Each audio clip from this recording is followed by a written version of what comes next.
ஏன்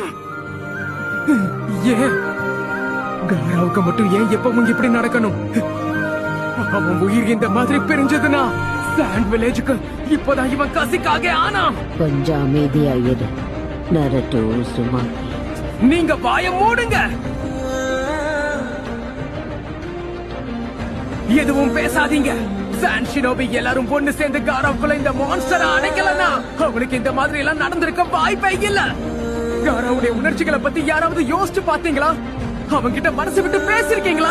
எங்களை ஜிஞ்சுரிக்கின்னு கூப்பிடுறதுக்கு உங்க எல்லாருக்கும் உரிமையை யாரு கொடுத்தது? ஒருத்தருடைய வருங்காலத்தை நிர்ணயிக்கிறதுக்கு நீங்க எல்லாரும் யாரு?